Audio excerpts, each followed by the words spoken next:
Voici la synthèse sur la conversion d'énergie, chapitre 15. Commençons d'abord par un petit rappel avec le TP que nous avons fait en classe, étude d'une pile et d'un électrolyseur. Vous aviez réalisé le montage suivant et noté dans un tableau les valeurs de la tension en fonction de l'intensité.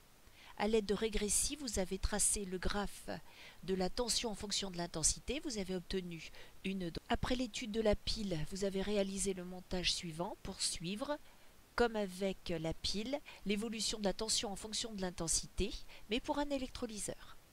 Allez, maintenant on commence à remplir la synthèse. Prenez la feuille devant les yeux et un stylo. Grand 1, puissance et énergie. Dans ce chapitre, il y a deux relations à connaître. P est égal à U fois I et E est égal à P fois T. Vous les avez déjà vus au collège. Si on mixe les deux, vous allez pouvoir en déduire que P est égal à E divisé par T. Souvent, nous marquerons delta T au lieu de T pour bien préciser qu'il s'agit d'une durée. Grand 2, étude énergétique d'un récepteur électrique. Un récepteur est un dipôle électrique qui convertit l'énergie électrique qu'il reçoit en une autre forme d'énergie. Vous reprenez les relations précédentes et vous les appliquez. Il suffit juste de mettre E petit e pour électrique et du coup qui est égal à UAB multiplié par I multiplié par delta T. Ensuite pour la puissance petit e, la puissance reçue par le récepteur, donc PE est égal à U de AB multiplié par I. Parlons maintenant de l'effet Joule. Donc, on appelle effet Joule l'effet thermique associé au passage du courant électrique dans un conducteur. C'est le principe du grille-pain, c'est le principe que l'on retrouve dans un radiateur. On fait passer un courant électrique dans un fil, il chauffe. Donc cela vous permet de vous rappeler la loi d'Ohm aussi que vous avez vue au collège, U est égal à RI. Maintenant, vous utilisez les deux relations du chapitre que l'on a vu dans puissance et énergie, et vous allez pouvoir remplir et trouver que E, donc l'énergie pour l'effet Joule, est égale à R multiplié par I au carré multiplié par delta T. N'hésitez pas à appuyer sur stop. Faisons maintenant une petite pause de culture générale. On a parlé de l'effet Joule. Cet effet Joule a un inconvénient. Regardez dans l'ordinateur.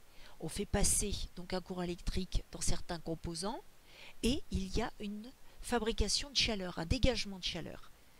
Du coup, on est obligé de rajouter un ventilateur pour refroidir les composants importants de l'ordinateur. À ce moment-là, vous allez avoir une surconsommation électrique.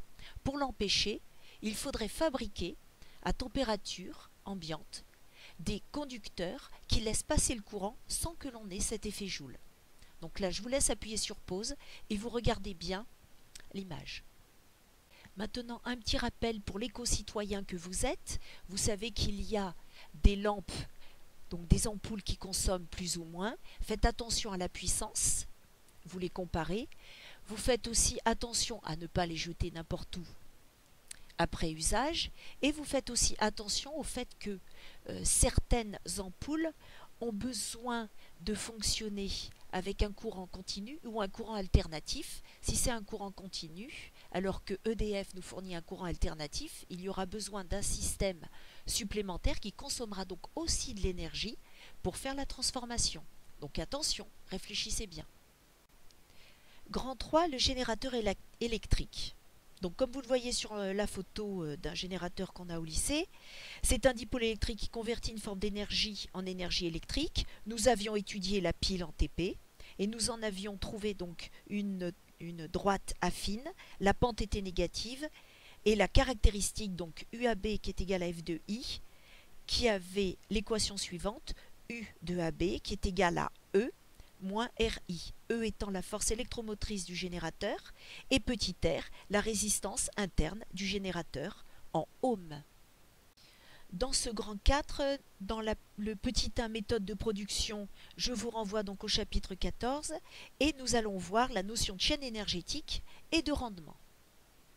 Alors, comment faire une chaîne énergétique? Au milieu, vous tracez un cercle. Dedans, vous mettez le nom du système, puis vous mettez la flèche, donc là ici, pour notre moteur, on a une flèche qui correspond à l'énergie électrique que l'on fournit au moteur.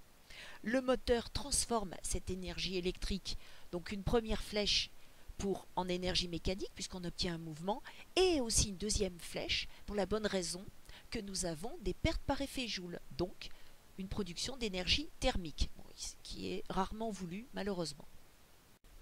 Ici, vous avez un grand échantillon de chaînes énergétiques possibles. Donc appuyez sur pause et regardez-les et comprenez-les une par une.